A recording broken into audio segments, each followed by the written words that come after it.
सुप्रभात बच्चों, मेरा नाम परमदीप कौर है।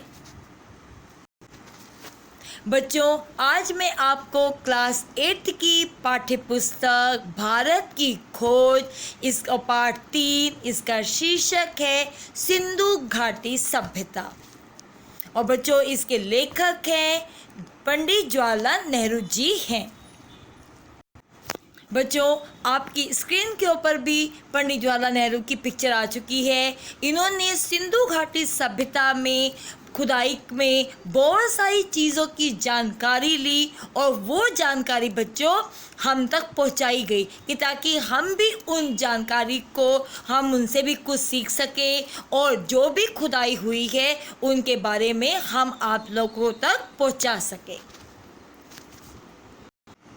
बच्चों, खुदाई होने के बाद बच्चों सिंधु घाटी सभ्यता का जो लोगो था, यानी कि जब ज़मीन को खुदाई की गई तो बच्चों आपकी स्क्रीन के ऊपर खुदाई का जो भी सिंधु घाटी सभ्यता से संबंधित जो ये इसकी पिक्चर्स हैं आपके बच्चों स्क्रीन के सामने आ चुकी हैं।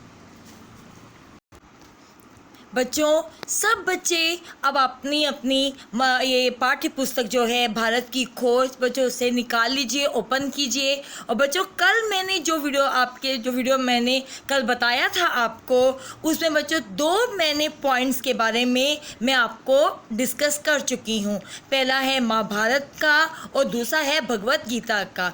बच्चों, पेंसिल के माध्यम से आप लोगों ने इस पॉइंट के ऊपर मगर टिक लगा लीजिए, क्योंकि कल बच्चों मैंने इन दोनों पॉइंट्स के ऊपर मैं आपको उस पर चर्चा कर चुकी हूँ। बच्चों, आज मैं आपको यानी कि इस वीडियो में मैं आपको उसके आगे के जितने भी पॉइंट्स हैं बच्चों मैं उस पर आज चर्चा करूँगी। बच्चों, आपकी स्क्रीन के ऊपर अब बच्चों ये पॉइंट आ चुका है। देखिए बच्चों, अपनी स्क्रीन के ऊपर प्राचीन भारत में जीवन और कर्म। बच्चों, पहले मैंने आप लोगों को इस पॉइंट का जो कल मैंने जो वीडियो आपको दिया था या ये आप जो पढ़ाया था बच्चों, इस पॉइंट का मैंने कुछ हद तक आपको मैं डिस्कस कर चुकी थी। अब बच्चों इसी पॉइंट को लेकर के अब मैं आगे बढ़ रही हूँ। बच्चों, अपनी बुक को बहुत ध्यान से देखिएगा और इसको समझिएगा। अब बच्चों इस पॉइंट का आगे का मैं चर्चा करने वाली हूँ। औषध विज्ञान की पाठ्य पुस्तकों में भी दिया गया है और अस्पताल में अनुष्कों के भारत में औषध विज्ञान में जन धरोहर थे, परंतु सबसे प्राचीन पुरानी पाठ्य पुस्तकों में ईसा सन की शुरुआत की गई सदियों में लिखी गई थी। इनमें औषधि पर चर्चाओं की पुस्तकें थी और चिकित्सा पर और सुश्रुत की। कहा जाता है कि चर्चा के लिए उन राजा कनिष्क के दरबार में राजवैद्य थे, जिसकी राजधानी ये पश्चिमी जो दिशा थी उसमें आई थी। इन पाठ्य पुस्तकों में बहुत सी बीमारियों का भी जिक्र था और उनकी पहचान और उनके जो इलाज के लिए काफ़ी जो तरीके थे वो बताए गए थे। और इनमें चिकित्सा और ये विज्ञान, स्नान और ये पृथक सफाई, बच्चों के खिलौने और चिकित्सा के बारे में भी बहुत सारी चर्चाएं हुई थी और शिक्षा को विषय बनाया गया था। लेखक को प्रयोगात्मक जो शाला थी उसमें भी बहुत बड़े बड़े रहस्य पता चलते थे और परीक्षा में जो शिक्षण थे उसके दौरान जो मुद्राओं को चीड़ फाड़ कराई जाती थी और ये शिल्प कलाओं पे जो क्रियाएं होती थी उनके लिए भी बहुत सारे औजारों का भी जिक्र किया गया था। बच्चों, जब ज़मीन की खुदाई होती है तो बहुत सारे औजारों का इस्तेमाल होता है ना, वैसे ही इसमें भी हर एक औजार को दिखाने के लिए या उसके ज़मीन के अंदर कितने कितने औजार दबे हुए थे उन सब चीज़ों के लिए भी औजारों का कि किस किस्म के औजार होते हैं जो हमारे ज़मीन को खुदाई करने के लिए। बच्चों, पहले पुराने ज़माने में तो बहुत सारे अलग अलग औजार हुआ करते थे। वो औजारों का जिक्र भी इस पॉइंट में आया हुआ है। और साथ ही ऑपरेशन का भी, जिसमें अंगों को काट कर अर्थात पेट काट कर ऑपरेशन से बच्चों को भी जन्म दिया जाता था। मोतियाबिंद, बच्चों आँखों में भी कभी कभी प्रॉब्लम आ जाती है, तो मोतियाबिंद भी आ जाता है। जब आँखों में बच्चों मोतियाबिंद आ जाता है तो आँखों में रोशनी कम हो जाती है, प्रॉपर वे में आँखों से दिखाई नहीं देता है, तो उसका भी ऑपरेशन आदि जो थे ऑपरेशन सब इसमें शामिल थे। और घावों के जीवाणुओं को धुआं दे करके मारा जाता था। ईसा पूर्व 3री-4थी सदी में भी जानवरों के जो अस्पताल थे वो भी इसमें आए थे। ये जैन और बौद्ध धर्म का प्रभाव था कि इसमें अहिंसा पर बल दिया जाता था। महाकाव्यों के युग में अक्सर वनों में एक तरह के विश्वविद्यालयों का जिक्र किया गया है। ये कस्बे या शहरों से दूर नहीं होते थे। इनमें प्रसिद्ध विद्वानों को आसपास शिक्षा प्रशिक्षा के उद्देश्य से लोगों को इकट्ठा किया जाता था या इकट्ठा होते थे। बहुत सारे ऐसे कि शिक्षा प्रशिक्षणों को उद्देश्य के रूप में लोगों को इकट्ठा किए जाते थे, और शिक्षा में तरह तरह के विषय भी शामिल थे, और जिससे सैनिक प्रशिक्षण भी होता था। इन की जो वनवास जो श्रम को भी इसलिए पसंद किया जाता था क्योंकि यहाँ शहरी जीवन के जो आकर्षणों से बचा करके अपना विद्यार्थियों के लिए नियमित और ब्रह्मचर्य का जीवन बिताना संभव होता था। कुछ वर्षों तक यहाँ परीक्षण के बाद उनमें अपेक्षा की जाती थी कि वह वापस अपने घर को लौट जाएं और नागरिक जीवन बिताएं। इन वन जो जितने भी शिक्षा पंथ हैं वो प्रायः छोटे छोटे इनके क्या बन गए, ग्रुप बन गए, और जो गोकरी में भी इस बात का जिक्र किया जाता था कि वह उसमें भी अपना बहुत सारा योगदान दिखाते थे। और बहुत सारे ऐसे भी मामले होते थे जिसमें संकेत मिलते थे, और लोकप्रिय अध्यापक बड़ी संख्या में क्या होते थे, विद्यार्थियों को आकर्षित करते थे। और वनवास और जो ये अपना वाराणसी जो हमेशा शिक्षा का केंद्र रहा है, कौन सा केंद्र रहा है, वाराणसी, या और जितने भी थे शिक्षा के केंद्र थे वो इसमें क्या थे, सम्मिलित थे। युद्ध के समय भी वह प्राचीन केंद्र माना जाता था, परंतु उत्तर पश्चिमी में आधुनिक पेशा वर्ग के बाद एक प्राचीन और प्रसिद्ध विश्वविद्यालय क्या था, तनशील हो गया था, और वह विश्वविद्यालय विशेष रूप से विज्ञान, चिकित्सा शास्त्र, कला शास्त्र आदि में क्या हो गया था, मशहूर हो गया था, यानी कि प्रसिद्ध हो गया था। और भारत के दूर दूर हिस्सों से लोग यहाँ आया करते थे, और तक्षशिला का स्थानांतरण करके होना संभावित था। उनको सम्मान बहुत मिलता था, और विशेष योग्यता की बात भी इसमें की जाती थी। और जो चिकित्सा यहाँ के आयुर्विज्ञान विद्यालय से पढ़ कर के निकले थे, उनकी भी बड़ी हद तक उनकी भी प्रशंसाएं होती थी। कहा जाता है कि जब भी बौद्ध बीमार पड़ते थे तो उनके जो भक्त होते थे वो भी इलाज के लिए एक मशहूर चिकित्सक को बुलाते थे, और जो तक्षशिला का स्थानांतरण करते थे। ईसा पूर्व 6ठी और 7वीं शताब्दी के महान जो थे वैज्ञानिक थे, वो यहाँ पर भी आकर के दूसरों को भी शिक्षा को प्राप्त करवाते थे।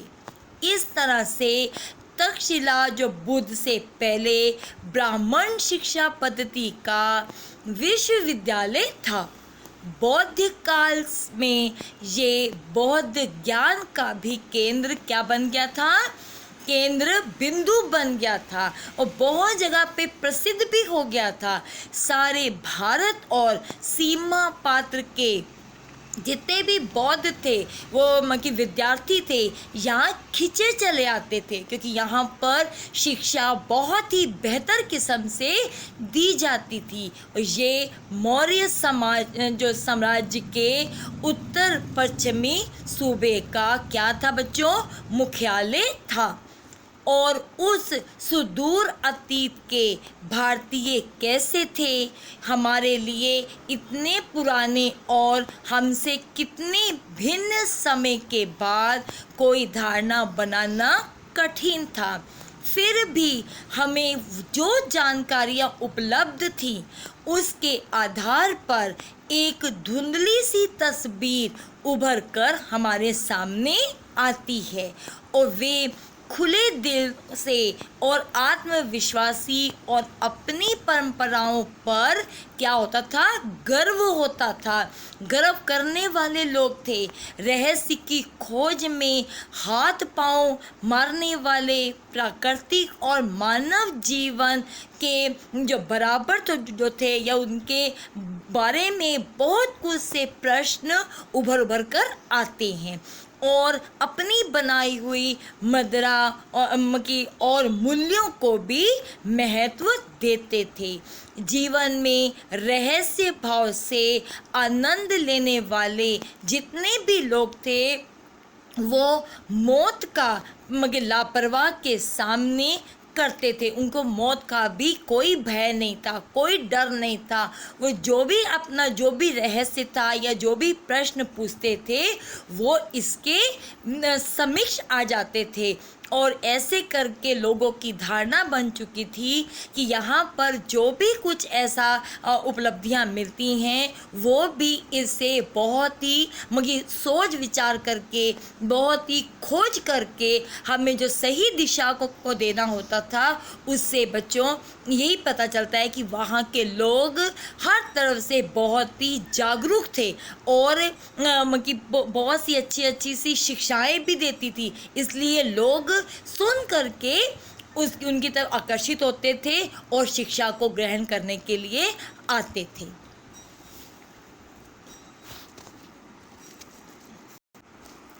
अब बच्चों अगला पॉइंट आपकी बच्चों स्क्रीन पर आ चुका है कि महावीर और बौद्ध वर्ण व्यवस्था। अब बच्चों इस पॉइंट पे भी मैं आपको कुछ चर्चा करूंगी या इस पॉइंट के बारे में भी मैं बच्चों आपको बताने जा रही हूँ। बहुत बच्चों ध्यान से सुनिएगा इस पॉइंट का कि महावीर और बौद्ध वर्ण व्यवस्था कि जैन धर्म और बौद्ध धर्म दोनों वैदिक धर्म से कटकर अलग हुए थे और उनकी जो शाखाएं थी वह पर उन्होंने वेदों को परिणाम नहीं मिला और तमाम और बातों में भी सबसे बुनियादी बात यह है कि यदि कारण के बारे में वे या तो मौन हैं या तो उसके अस्तित्व से इनकार करते हैं, दोनों अहिंसा पर बल देते हैं और जो ब्रह्मचारी जो विष्णु थे वो भी पुरोहितों के संग बनाते थे। उनके नज़रिए और हद तक एक यथावादी और बुद्धिवादी का क्या प्रचलन था। जैन धर्म का एक बुनियादी सिद्धांत ये था कि सत्य हमारे दृष्टिकोण की अपेक्षा में होता है। इसमें जीवन और विचार में तपस्या के पहलू पर बल दिया जाता है। जैन धर्म के संस्थापक महावीर और बौद्ध समकालीन थे और दोनों क्षत्रिय थे। बुद्ध को मृत्यु ईस्वी पूर्व 545 ईस्वी में 80 वर्ष की आयु में हुई थी और तभी बौद्ध जो था संस्कृत शुरू हुआ था। और इतिहासकारों ने बाद की जो तारीख थी यानी कि ईस्वी पूर्व 487 दी। ये अजीब संयोग है कि मैं ये पंक्तियाँ बौद्ध और में और की 2488 की पहली पंक्ति में अपना व्यवहारिक पूर्णिमा के लिए लिखा गया। बौद्ध साहित्य में लिखा गया है बौद्ध का जन्म विहार में मई जून के महीने में ईस्वी पूर्णिमा के दिन ही हुआ था। इस तिथि को उन्होंने बौद्ध प्राप्त हुआ था और अंत में उनका निर्णय था कि इस तिथि में हुआ था। बौद्ध में लोक प्रचलित धर्म, अंधविश्वास, कर्मकांड एवं पुरोहित जितने भी थे उनके हाथ जुड़े हुए निहित स्वार्थ पर हमला करने का क्या था, साहस था। उन्होंने आध्यात्मिक, धर्म, वैज्ञानिक नजरिए की तथा चमत्कारों, अलौकिकों, व्यवसायों आदि को भी निंदित किया था। उनका आग्रह तर्क, विवेक और अनुभव में था। उनका बल नैतिक पर भी था।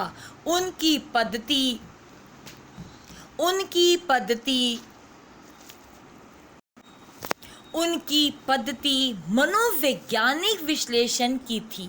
ऐसा मनोविज्ञान जिसमें आत्मा के लिए जगह नहीं थी। बौद्ध ने वर्ण व्यवस्था पर सीधा वार नहीं किया था, लेकिन अपनी संघ व्यवस्था में उनकी इसी कोई स्थान नहीं दिया। ये विचित्र और महत्वपूर्ण बात है कि भारतीय इतिहास के लंबे दौर में पुरोहित जो वर्ण व्यवस्था की कठोरता के विरुद्ध बड़े जो लोगों ने अपने बार बार चेतावनी दी की, फिर भी धीरे धीरे वर्ण व्यवस्था का विकास और विस्तार हुआ। इससे भारतीय जीवन के हर एक पहलू में अपने जो लोग थे उसमें भी जकड़न आ गई।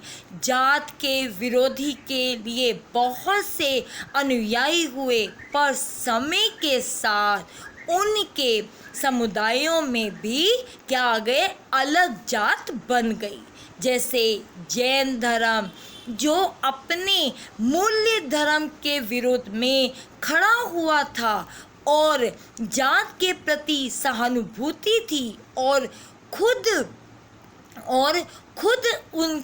उनसे अपने को अनुरूप बना लेना था। इसलिए आज भी ये जिंदा है कि और जारी है कि तो लगभग हिंदू धर्म का एक शाखा के रूप में बौद्ध धर्म ने जाति व्यवस्था को भी स्वीकार नहीं किया था और वह अपने विचारों और दृष्टिकोण में ज़्यादा स्वतंत्र रहा। अतः वह भारत से बाहर निकल गया और गोकी में भी भारत और हिंदूवाद पर उसका क्या असर पड़ा, बहुत ही गहरा असर पड़ा।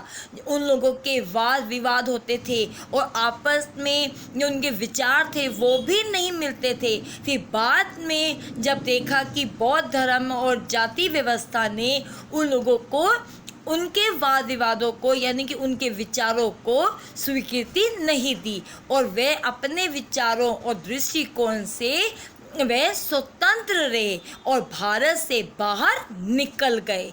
भारत और हिंदू जो वाद था उस पे भी बच्चों क्या पड़ा, बहुत ही गहरा असर पड़ गया, यानी कि बहुत ही गहरा प्रभाव पड़ गया।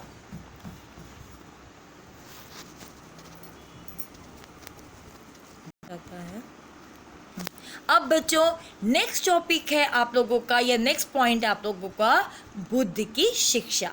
अब बच्चों मैं इस पे अब डिस्कस करूँगी कि ये क्या कहना चाहता है कि बुद्ध की शिक्षा। बच्चों बहुत ध्यान से देखिएगा और सुनिएगा भी कि बौद्ध का संदेश उन भारतीयों के लिए बहुत नया और मौलिक था जो ब्रह्म ज्ञान की गुत्थियों में डूबे रहते थे। बुद्ध ने अपने शिष्यों से कहा, सभी देशों में जाओ और इस धर्म का प्रचार करो। इस धर्म में सब जातियां आ करके इस तरह से मिल जाती हैं जैसे समुद्र में नदियां। उन्होंने सबके लिए करुणा का, प्रेम का संदेश दिया, क्योंकि इस संसार में घृणा का अंत घृणा से नहीं होता, घृणा का अंत प्रेम से होता है। अतः मनुष्य को क्रोध में दया से और बुराई पर भलाई से काबू पाना है। वह ये सदाचार और आत्मसंतुष्टि का क्या कहते हैं बच्चों, आदर्श था। युद्ध में भला ही कोई 1000 आदमियों पर विजय पा लें, पर जो अपने पर विजय पाता है सच्चा विजेता वही होता है। मनुष्य की जाति जन्म से ही नहीं बल्कि केवल कर्म से ही तय होती है। उन्होंने ये उपदेश न किसी धर्म के समर्थक के आधार पर और न ईश्वर या परलोक का हवाला देकर लिया था। उन्होंने विवेक, तर्क और अनुभव का सहारा लिया और लोगों से कहा कि वे अपने मन के भीतर सत्य की खोज करें। सत्य की जानकारी का अभाव सब दुखों का कारण है और ईश्वर या परमात्मा का अस्तित्व है या नहीं उन्हें नहीं बताया। वे ना उसे स्वीकार करते और ना इनकार करते। यहाँ जानकारी संभव नहीं है कि वहाँ हमें नियंत्रण नहीं देना चाहिए। इसलिए हमें अपने आप को उन्हीं चीज़ों तक स्मृति और सीमित रखना है जिन्हें हम देख सकते हैं कि जिनके बारे में हम निश्चित जानकारी हासिल कर सकते हैं। बौद्ध की जो प्रतिभा है, जो बौद्ध की जो पद्धति है वो मनोवैज्ञानिक विश्लेषण की पद्धति थी और इस बात की जानकारी में हैरत में डाल देने वाली थी कि इसमें आधुनिकता जो है वो विज्ञानों के बारे में उतनी ही अंतर्दृष्टि, इतनी ही गहराई में थी और जितने भी जीवन में की वेदना और दुख में जो बौद्ध धर्म में बहुत बल दिया गया था, बौद्ध ने जिन 4 आर्यों सत्यवादियों और का निरूपण किया, उनका संबंध दुख का कारण, दुख के अंत की संभावना और उसके समाप्त करने का उपाय से है। दुख की इस स्थिति में अंत से निर्वाह की प्राप्ति हुई।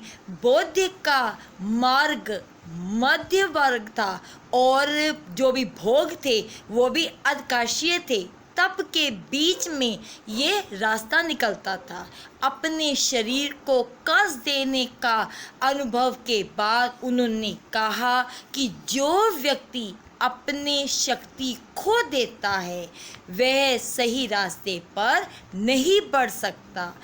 ये मध्य मार्ग आर्यों का अटल मार्ग था। सही विश्वास, सही आकांक्षाएं, सही वचन, सही आचरण जीवन व्यापन का सही ढंग है। सही प्रयास, सही विचार और सही आनंद है। बुद्ध ने अपने शिष्यों को भी वही बातें बताई और उनके विचारों से वे लोग समझ सकते थे और उनके अनुसार आचरण भी करते थे। कहा जाता है कि एक बार उन्हें अपने हाथ में कुछ सूखी पत्तियां लेकर अपने प्रिय शिष्य आनंद से पूछा कि और उनके हाथ में जो पत्तियां थी उनके अलावा भी कोई ऐसी घटनाएं नहीं थी और आनंद में उन्होंने उत्तर दिया कि पतझड़ की पत्तियां सब तरफ गिर रही थी और वे इतनी थी कि उनकी गणना भी नहीं की जा सकती। मतलब सूखी पत्तियां नीचे इतनी गिरी हुई थी कि उनकी गणना यानी कि उनकी गिनती भी हम नहीं कर सकते थे। इतनी ज़्यादा सूखी पत्तियां नीचे हर तरफ गिरी हुई थी। तब बौद्ध ने कहा, इसी कारण कि इसमें तो तुम्हारी मुट्ठी में सत्य दिया है, परंतु इसके अलावा कई हजारों वर्ष और सत्य ऐसे भी है जिनकी गणना नहीं की जा सकती, जिनकी तुलना नहीं की जा सकती और जिनकी संख्याओं में कोई भी गिनती नहीं है। वो असंख्य हैं जिनकी गणना आज तक नहीं की जा सकती।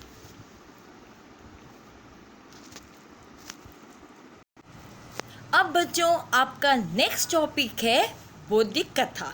अब बच्चों मैं आपकी जो स्क्रीन पे ऊपर भी बच्चों आ चुका है। अब बच्चों आप लोगों को मैं इसके बारे में बताऊंगी कि इसके बारे में भी मैं अब चर्चा करूंगी कि बौद्धिक कथा कहते बौद्धिक कथा की वह संकल्पना जिससे प्यार से भरे अनगिनत हाथों ने पत्थर, संगमरमर और कांसे से ढाक आकार दिया है। भारतीयों के विचारों की संगर में आत्मा की कम से कम उसके एक तेजस्वी पक्ष का प्रतीक है। कलम और कमल के फूल पर बैठे हुए शांत और धीर, वासनाओं और ललसाओं से परे इस संसार में तूफानों और संघर्षों से दूर, इसे इतनी दूर पहुंच से इतने परे मालूम होते हैं कि जैसे उसे पाना असंभव हो। लेकिन जब हम उन्हें दोबारा देखते हैं तो उनकी आकृति जीवन शक्ति से भरी जानी चाहिए।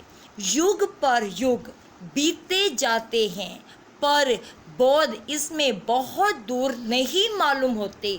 उनकी वाणी हमारे कानों में धीमे धीमे से स्वर से कहती है और हमें संघर्ष से भगाना नहीं चाहिए, अतः यानी कि बल्कि शांत दृष्टि से इनका मुकाबला करना चाहिए तथा जीवन में विकास और प्रगति में इसका बड़े बड़े अवसरों को देखना चाहिए।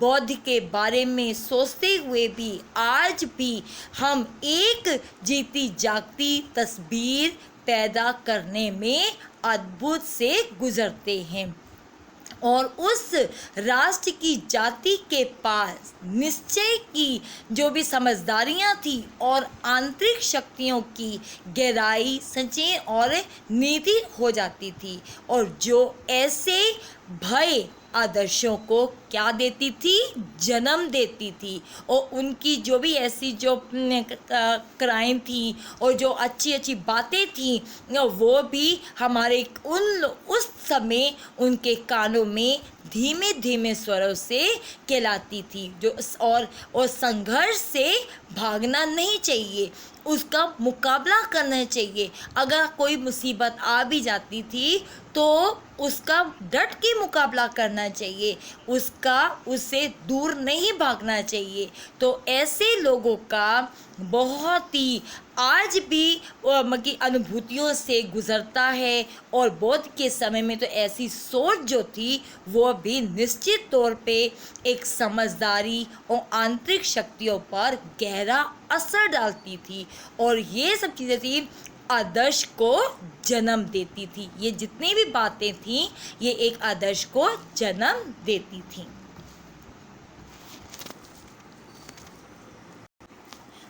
अब बच्चों आपके सामने अब स्क्रीन के ऊपर आ गया है अब ये इसका पॉइंट, चंद्रगुप्त और चाणक्य मौर्य साम्राज्य की स्थापना। अब बच्चों इस पॉइंट पे अब मैं डिस्कस करने लगी हूँ कि ये पॉइंट क्या कहता है। भारत में बौद्ध धर्म का प्रचार धीरे धीरे हुआ। मूल रूप से ये क्षत्रिय आंदोलन था और शासन वर्ग और तथा पुरोहितों के बीच संघर्ष का प्रतिनिधित्व करता था।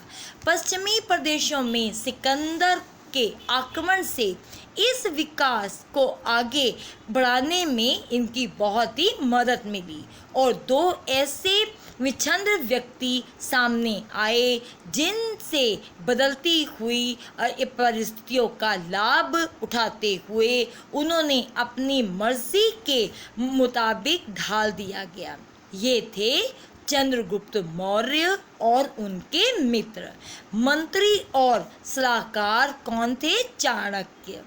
इन दोनों का मेल बहुत ही कारागार साबित हुआ। दोनों मगध के उस शक्तिशाली नंद साम्राज्य से निकल कर दिए थे, और उनकी जो राजधानी थी वो भी बहुत ही श्रेष्ठकर थी,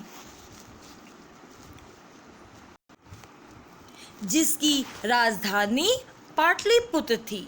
दोनों पश्चिमी प्रदेश के तक्षशिला गए और तथा यूनानियों के संपर्क में आए, जिन्होंने सिकंदर ने वहां नियुक्त किए। चंद्रगुप्त की भेंट खुद सिकंदर से हुई। चंद्रगुप्त और चाणक्य ने राष्ट्रीयता का पुराने पर चिर ने नवीन नारा बुलंद करके विदेशी आक्रमणकारी के विरोध में लोगों को उत्साहित किया, और यूनानी सेना का खंड में और ये जो तक्षशिला पर भी अधिकार कर दिया। राष्ट्रीयता की पुकार सुनकर बहुत से लोग चंद्रगुप्त के साथ हो गए, और उन्होंने साथ ही लेकर के चंद्रगुप्त पटना तक पहुंच गए। सिकंदर की मृत्यु के 2 ही वर्ष में उन्होंने ये पाटलिपुत्र पर अधिकार करके मौर्य साम्राज्य की स्थापना कर दी। लिखित जो इतिहास में पहली बार एक विकट केंद्रीय जो राज्य की स्थापना कर दी। पाटलिपुत्र ने इस महान साम्राज्य की राजधानी थी। ये नया राज्य कैसे? सौभाग्य से हमें इसका पूरा सौभाग्य मिला भारतीयों और यूनानियों में, और एक बहुत बड़ा सा, और इसका दूसरा नाम भी हर एक की दृष्टि में बड़ा आदमी बन गया था, बुद्धिमान में भी, कंठ में भी। और इस युग के बारे में एक प्राचीन भारतीय नाटककार भी थे, और उन्होंने अपने लक्ष्य को ओज से उन्होंने देखा था, और दुश्मन को धोखा देने और पराजित करने के लिए वे हर तरीके का इस्तेमाल करते थे।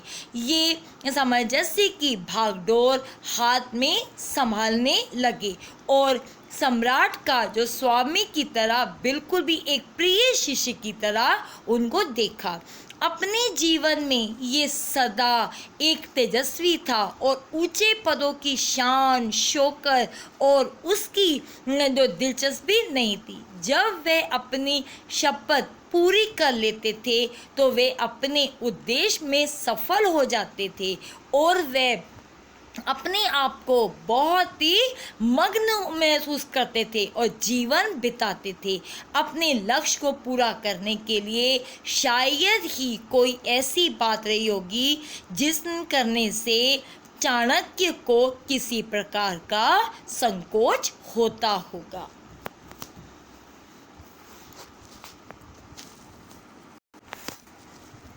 अब बच्चों आपकी स्क्रीन के ऊपर अब बच्चों लास्ट पॉइंट में अब इससे डिस्कस करने लगी हूँ। अब आ जाता है अशोक।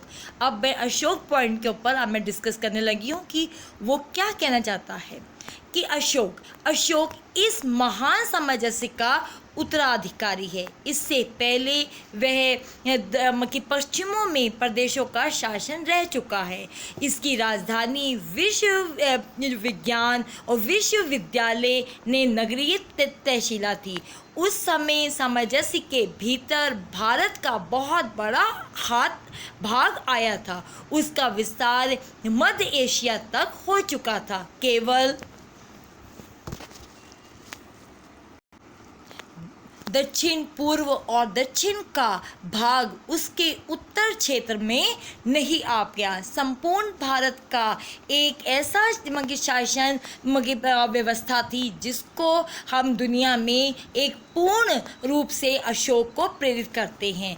अशोक के विचार और कर्मों के बारे में हमें अफसान से जानकारी मिलती है।